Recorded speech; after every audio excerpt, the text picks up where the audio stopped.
நீங்கள் பார்த்து கொண்டிருப்பது உங்கள் ஜாஷுவா டிவி. சகல ஜனங்களுக்கும் நற்செய்தி.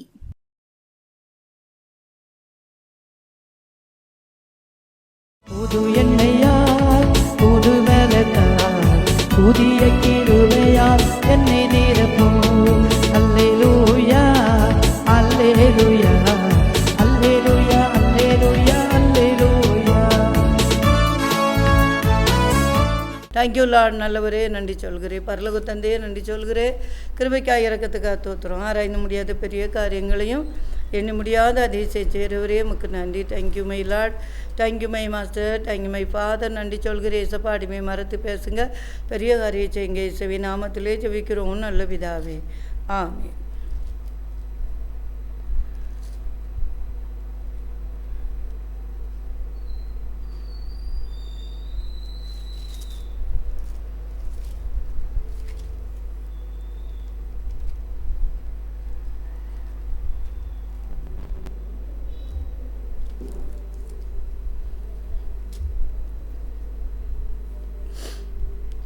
ஏசுராஜா உயிர் தெழுந்தார், எல்லோருக்கும் சந்தோஷம், நம்ம எல்லோருக்கும் சந்தோஷம். என் உள்ளத்திலே வந்து விட்டார், உனக்கு எனக்கு கொண்டாட்டம், அந்த சாத்தானுக்கு திண்டாட்டம்.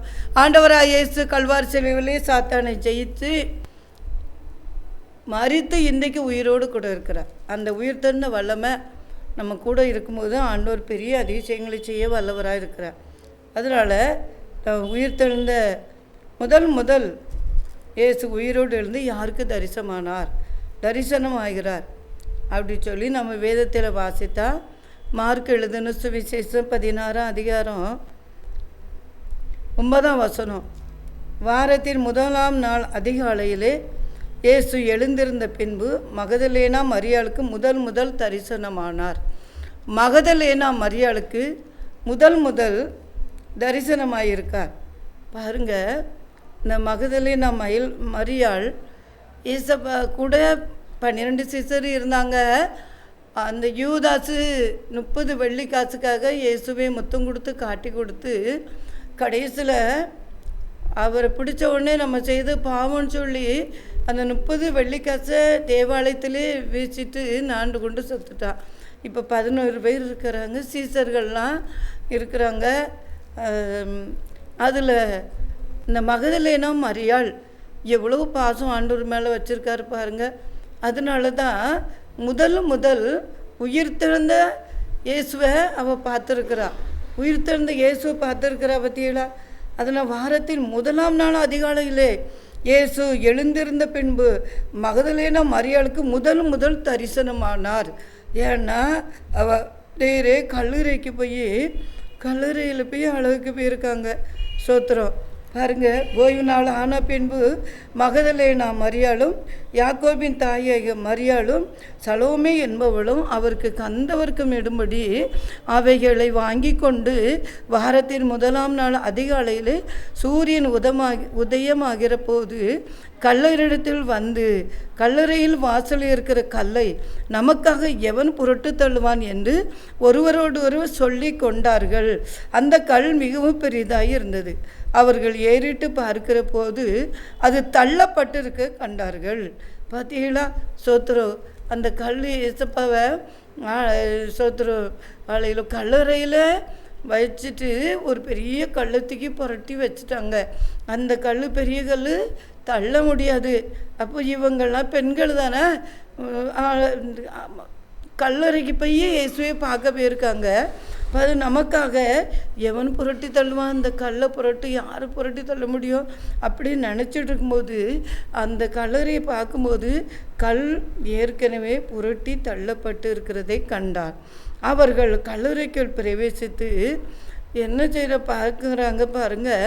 வெள்ளைங்கே தரித்தவர்களாய் வலது பக்கத்தில் உட்கார்ந்த ஒரு வாலிபனை கண்டு பயந்தார்கள். வெள்ளை அங்கி தரித்து கொண்டு ஒரு வாலிபன் அங்கே அந்த கல்லறையில் உட்கார்ந்திருக்கிறார். சோத்திரம். அவர்களை நோக்கி, பயப்படாதிருங்கள், சிலுவையில் அறையப்பட்ட நசராயி இயேசுவை தேடுகிறீர்கள். அவர் உயிர் தெழுந்தார், அவர் இங்கே இல்லை, இதோ அவரை வைத்த இடம். பாருங்க, அவர் உயிர் தெழுந்து விட்டார் அப்படி சொல்லி அந்த தேவதூதர் அவர்களுக்கு சொல்லுகிறாங்க. அவங்க நடுக்கமோ தீயிலும் பிடிச்ச மாதிரி ஓடுறாங்க. சொல்லுக்கு சீக்கிரமாக வெளியே வந்து கல்லறை விட்டு ஓடினார்கள். அவர்கள் பயந்திருந்தபடியாக ஒருவருக்கு ஒன்றுமே சொல்லலை. பயமாயிட்டு ஏசப்பா இன்னும் காங்களே அப்படி சொல்லி பயந்துருந்தாங்க. ஆனால் அவர் உயிர் தெழுந்தார் அப்படி சொல்லி அந்த தேவதூதர்கள் சொல்லியிருக்காங்க, உயிர் தெழுந்தார்னு சொல்லி. அதனால் அப்போ காலையிலே சோத்திரம் மகதலேனா மரியாளுக்கு தான் தரிசனம் ஆகியிருக்காரு, தரிசனம் கொடுத்துருக்காரு. என்ன நடந்திருக்கு பாருங்க. அவளிடத்துன்னு அவர் 7 பிசாசுகளை துரத்தி இருந்தா. அப்போ 7 பிசாசு துரத்தப்பட்ட அந்த மகதலேனா மரியாள் ஏசப்பா கூட சேர்ந்தே ஊழியம் செய்திருக்கிறா. அவர் எங்கே போனாலும் போயிருக்கா. அதனால தான் அவருக்கு சிலுவையில் அறைமடும்போது அழுதுகிட்டே வந்திருக்கா பாருங்க சோத்திரம். அதனால தான் அது மட்டும் இல்லை, சிலுவையில் அறைந்த பொழுது அழுதது மட்டும் இல்லை, அவரை அடக்கம் பண்ண பின்பும் அவரை போய் பார்க்க ஓடி இருக்காங்க காலையில் மகதலேனா மரியாளோ சோத்திரம். அல்ல யாக்கோபின் தாயாகிய மரியாளோ பாருங்க, இவன் எல்லாம் ஓடி இருக்காங்க பார்க்கறதுக்கு சோத்திரம். சலோமே என்பவளும் சேர்ந்து போயிருக்காங்க. அவங்களுக்கெல்லாம் தரிசனமாகாம இந்த மகதலேனா மரியாளுங்க மட்டும் ஆண்டவர் தரிசனமாக இருக்கா. அல்லேலூயா. 7 பேய் துரத்திருக்காரு. பிசாசு பிடிச்சவங்க இன்னைக்கு இந்த உலகம் பிசாசு பிடிச்சவங்களை என்ன பேசும் பாருங்க, மதிக்க மாட்டாங்க. அவட்ட பேய் இருக்கு பேசாதன்னு சொல்லுவாங்க. அவள் பேய் ஆடுனவா, 7 பிசாசு இருந்துச்சு அவளுக்கு அப்படி சொல்லி பேச மாட்டாங்க, மதிக்க மாட்டாங்க. ஆனால் ஏசப்பா பாருங்க யாரை மதிச்சிருக்காரு, பேய் துரத்தப்பட்ட அந்த மகதலேனா மரியாளை நல்லா அன்பு வச்சிருக்கிறாரு. அதனால தான் முதல் தரிசனம் பட்டிருக்கா. ஏன்னா அவன் அப்படி ஒரு பாசமாக இருந்திருக்கிறான். அல்லேலூயா. கர்த்தனால ஒரு திருப்பு சோத்திரம். ஆண்டவர் இயேசுக்கு நலதம் எங்கள் பரிமள தைலத்தை அந்த காலில் ஊற்றி அந்த சோத்திரம் தலைமயிர் கண்ணீரை ஊற்றி தலைமயிராக துடிச்சிருக்கிறா அந்த மரியாள். அல்லேலூயா. அப்படி பாசம் உள்ள இருந்ததுனால தான் ஆண்டவர் இயேசுவை உயிரோடு இருக்கிறவாக தரிசனம் பார்த்துருக்கிறா. நாமும் அன்பு பிள்ளைகளை ஏசப்பாவை தரிசனம் பார்க்கணும், ஏசப்பாவை பார்க்கணும் அப்படின்னு சொல்லி நம்ம ஆசைப்பட்டால் கண்டிப்பாக அவர் மேலே நம்ம அன்பு வச்சு ஜெபித்து அவரோடு கூட உறவாடினா கண்டிப்பாக அவரை பார்க்கலாம். அதனால் அப்படி தரிசனம் கிடைக்கும். இயேசுவை பார்க்கிற தரிசனம் கிடைக்கும், பரலோக தரிசனங்கள் கிடைக்கும். ஆண்டவர் அப்படி செய்கிறவர் பாருங்க. அவரோடு இருந்த அதை மட்டும் இல்லை, அவள் என்ன செய்தான்னு பாருங்க. அந்த ஏசப்பா பார்த்த உடனே நேரே அவள் புறப்பட்டு என்ன செய்கிறார், அவரோடு கூட இருந்தவர்கள் துக்கப்பட்டு அழுது கொண்டு இருக்கையில் எல்லாம் அழுது கொண்டு இருக்கிறாங்க. துக்கப்பட்டு இயேசுவை காங்களே இப்படி கொலை செஞ்சுட்டாங்களே அப்படி சொல்லி வேதனையோடு கூட அழுது கொண்டு இருக்கிறாங்க, துக்கப்பட்டு கொண்டு இருக்கிறாங்க. அப்படி பாருங்கள் சோத்திரம். நம்ம வாழ்க்கையில் கூட யாரும் இறந்துட்டா அப்படி அழுதான் செய்வோம், அழுதுகிட்டு இருப்போம், துக்கப்பட்டுக்கிட்டே இருப்போம். ஏசப்பாவை சிலுவையில் அரைஞ்சிட்டாங்களா, அடித்தாங்க, எவ்வளோ கஷ்டப்படுத்துனாங்க. அது மட்டும் இல்லை, அவர் இறந்த பிறகு இந்த கல்லை புரட்டி தள்ளிட்டு யாரும் தூக்கிட்டு போயிட்டாங்களோ அப்படி பயந்து தான் அழுதுகிட்டு இருந்திருப்பாங்க காங்களே அப்படி சொல்லி துக்கப்பட்டு. அதனால் அவள் நேரே ஓடி போகிறா. ஓடி போய் அவளால் அந்த இயேசுவை பார்த்த உடனே அவளால் சும்மா இருக்க முடியல. நேரே ஓடி போய் அவங்ககிட்ட போய் சொல்கிற அந்த செய்தியை அறிவித்தாள். அவள் உயிரோடு இருக்கிறார் என்றும் அவளுக்கு காணப்பட்டார் என்றும் அவர்கள் கேட்ட பொழுது நம்பவே செய்யலை. நான் நம்பலை, பற்றியெல்லாம் நம்ப மாட்டாங்க. மனுஷன்கிட்ட நம்ம சொல்லுவோமே, இயேசு உங்களுக்கு அற்புதம் செய்வார், இயேசு தான் தெய்வம் அப்படின்னு சொல்லி பாருங்களேன், நம்பவே மாட்டாங்க. இந்த உலகம் நம்பாது. உலகமெல்லாம் மாயை, உலகம் எல்லாம் மாயையா, அன்பொன்றே போதுமையா, பிரசன்னோ பிரசன்னோ தேவ பிரசன்னோ, இன்னும் உம்மை அறியணுமே, இன்னும் உம்மை அறியணுமே, இன்னும் கிட்டி சேரணுமே, இன்னும் கிட்டி சேரணுமே, பிரசன்னோ பிரசன்னோ தேவ பிரசன்னோ. தேங்க்யூ மயிலாட். இந்த உலகம்லாம் மாயை, உலகம் பொல்லாத உலகம். ஆனால் ஏசப்பா இன்னைக்கு உயிரோடு கூட இருக்கிறாங்க. அன்பு பிள்ளைகளே, எதுக்கும் கவலைப்படாங்க. யார் இறந்தாலும் கூட ஏசப்பா உயிரோடு கூட இருந்து உங்களுக்கு அற்புதம் செய்ய வல்லவர். உங்கள் துக்கத்தை மாற்ற வல்லவர். உன் துக்க நாட்கள் முடிந்து போயின உன் கண்ணீரை மாற்ற வல்லவர். ஏன்னா இந்த மகதலேனா மரியாளுக்கு அவர் உயிரோடு இருக்கிறாரு நான் பார்த்தேன்னு சொல்லி அவளுக்கு சந்தோஷம் தாங்க முடியாமல் நேரே ஓடி போய் சேசர்கிட்ட சொல்லுறா. சோத்திரம் நான் பார்த்தேன் அப்படின்னு சொல்லிட்டு அவர்கள் நம்பலை, சோத்திரம் நம்பலை. ஆனாலும் பாருங்கள், அல்லேலூயா, அவர் என்ன சொன்னவர், அதன் பின்பு 11 வரும் போஜன பந்தி இருக்கையில் அவர்களுக்கு அவர் தரிசனமாகி உயிர்த்தெழுந்திருந்த தம்மை கண்டவர்களை அவர்கள் நம்பாமல் போனது நிமித்தம் அவர்களுடைய அவிசுவாசத்தை குறித்து இருதய கடினத்தை குறித்து அவர்களை கடிந்து கொண்டார் என்று வேதத்திலே வாசிக்கிறோம். அவங்க நம்மளை பற்றியெல்லாம் சோத்திரம். அல்லேலூயா. அதுக்கு பிறகு அதன் பின்பு 11 பேரும் போஜனை வந்து இருக்கையில் அவர் தரிசனமாகிறார். உயிரோடு இருக்கிற மாதிரி தரிசனமாகிறார். சோத்திரம். அவர்கள் அவிசுவாசத்தை குறித்து அவர்களை கடிந்து கொண்டார் என்று வேதத்திலே வாசிக்கிறோம். ஏசுப்பா பாருங்கள், அவர் உயிரோடு இருக்கும்போதே சொல்கிறாரு, நான் மரித்து 3ஆம் நாள் உயிர் தெழுவேன் அப்படின்லாம் சொல்லியிருக்காரு. அதை தெரிஞ்சும், அவங்க சொன்னது தெரிஞ்சும் அவங்க நம்பலை அப்படின்னோடனே அவர் கடிந்து கொண்டார் என்று வேதத்திலே வாசிக்கிறோம். அது மட்டும் இல்லை, என்ன சொன்னாங்க, பின்பு அவர் அவர்களை நோக்கி, நீங்கள் உலகமெங்கு போய் சர்வ சிருஷ்டிக்கும் சுவிசேஷத்தை பிரசங்கியுங்கள். உலகமங்களையும் போய் சர்வ சிருஷ்டிக்கும் சுவிசேஷத்தை சொல்லுங்க அப்படின்னு சொல்கிறாரு. பற்றியெல்லாம் ஆண்டவர் இறந்துட்டான்னு சொல்லி இருக்கக்கூடாது, எல்லாம் சுவிசேஷம் சொல்லணும். நம்ம வாழ்க்கையில் கூட நம்ம பிள்ளைகளை இழந்திருந்தா கூட சோத்திரம் நம்ம சர்வ சிருஷ்டிக்கும் சுவிசேஷத்தை சொல்லுங்கன்னு தான் ஏசப்பா சொல்கிறாரு. சுவிசேஷம் சொல்லுங்கன்னு சொல்லி பாருங்கள். அதனால் அவங்க சுவிசேஷம் சொல்ல ரெடி ஆகிட்டாங்க. சோத்திரம். அல்லேலூயா. ஒரு சமரிய ஸ்திரிக்கு அந்த தாகத்துக்கு தண்ணி தா அப்படின்னு கேட்டார். எதுக்கு? அவள் பாவம் செய்திருக்கா, அதனால் அவளுக்கு யாருக்கிட்டையும் பேச முடியல. பாவம் செய்தவர்களுக்கு யாரும் பேச மாட்டாங்க. அதனால் மத்தியானம் வெயிலுக்குள்ளே போய் தண்ணி எடுக்கவே இருக்கா.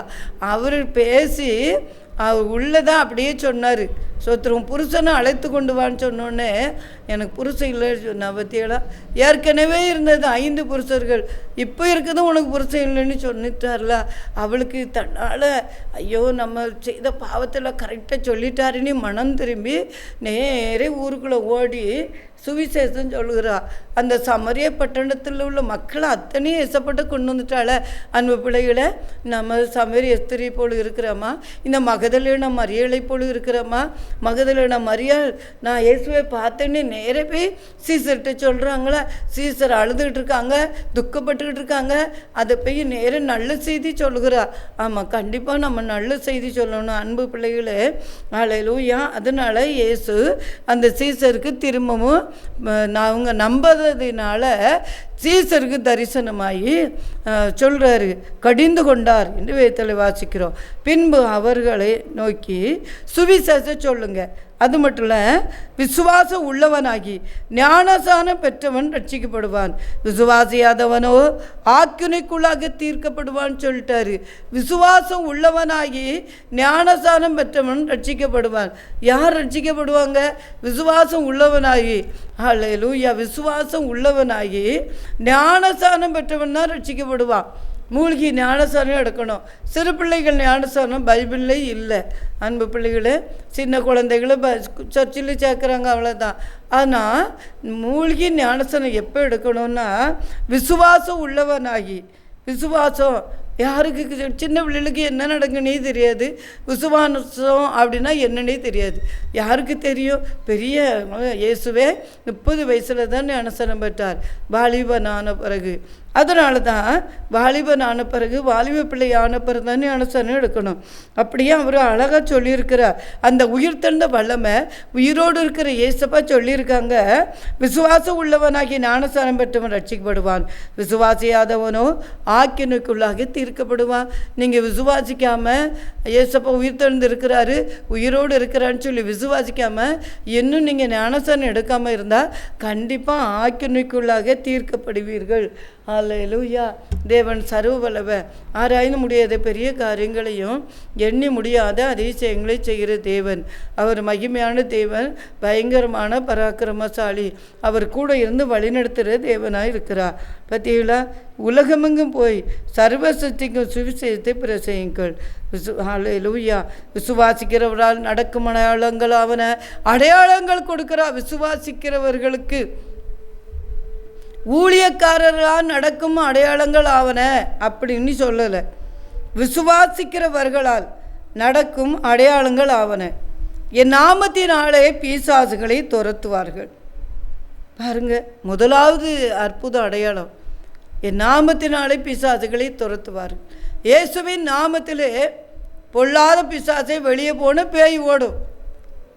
நிறைய வியாதியில் இருப்பாங்க, மந்திரம் வச்சுருவாங்க, செய்வன பொருட்டு இருப்பாங்க. இயேசுவின் நாமத்தில் ஓடிப்போ விசுவாசனை ஓடிடும். அப்போ பாருங்கள், சோத்திரம் இயேசு. அல்லேலூயா. இந்த மகதலேனா மரியாள் 7 பேய் துரத்தியிருக்கார். 7 பேய் இருந்திருக்கு ஒரு நபர்கிட்ட. எப்படி கஷ்டப்பட்டுருப்பாவா? அதனால தான் ஏசப்பா கூடயே போயிருக்கா. ஏசப்பா பேய் துரத்து விட்டுட்டாருன்னு. அதனால தான் முதல் தரிசனத்தையும் அவளுக்கு கொடுத்துட்டார். அப்போ சொல்கிறாரு, முதலாவது அற்புதம், விசுவாசிக்கிறவர்களை நடக்கும் அடையாளங்கள் அவனை. என் நாமத்தினாலே பிசாசுகளை துரத்துவார்கள். பேய் துரத்துகிற கிருபை. எப்பேற்பட்ட பேய் இருந்தாலும் ஆண்டுடைய கிருபையால் நம்ம ஜெபிச்சா துரத்தப்படும். அடுத்தால என்ன, பிசாசுகளை துரத்துவார்கள். நவமான பாசையை பேசுவார்கள். நவமான பாசை, அந்நிய பாசையை பேசும். யார் உயிர்த்தெழுந்த வல்லமை இருந்தால் தான் அந்நிய பாஷை கிடைக்கும். அந்நிய பாஷை இல்லாதவங்க கண்டிப்பாக பரிசுத்த ஆவியில் நிரம்பி அந்நிய பாஷை பெற்றுக்கொள்ளணும். ஏன்னா ஏசப்பா உயிர்த்தெழுந்த உடனே சொல்கிறாரு, அல்லேலூயா, அவன் நவமான பாஷையை பேசுவார்கள் சொல்லி. ஆண்டவர் சர்வ வல்லவர்.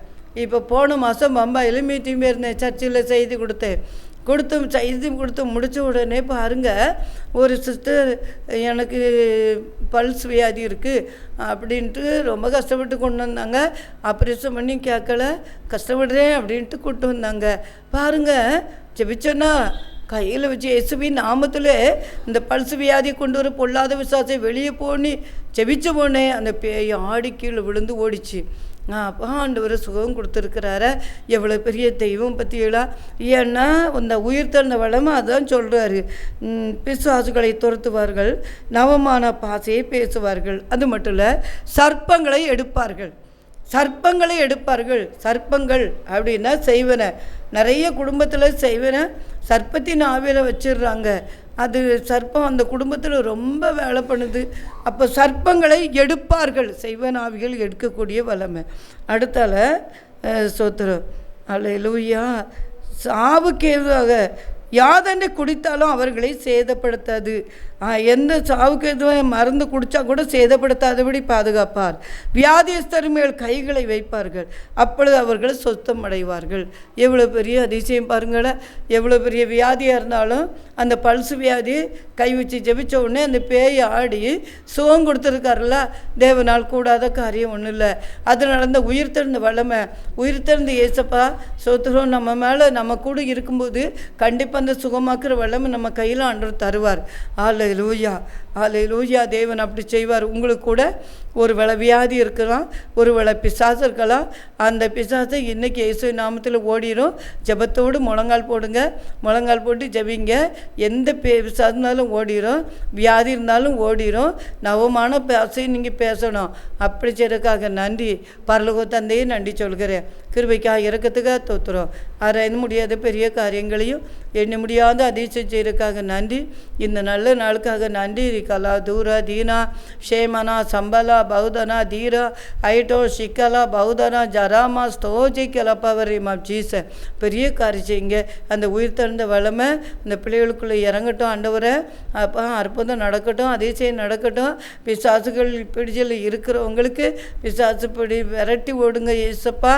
வியாதியில் இருக்கிறவங்க வியாதிகளை சுகமாக்கி கொடுங்க. அந்நிய பாசை இல்லாதவங்க அந்நிய பாசை பேசட்டப்பா.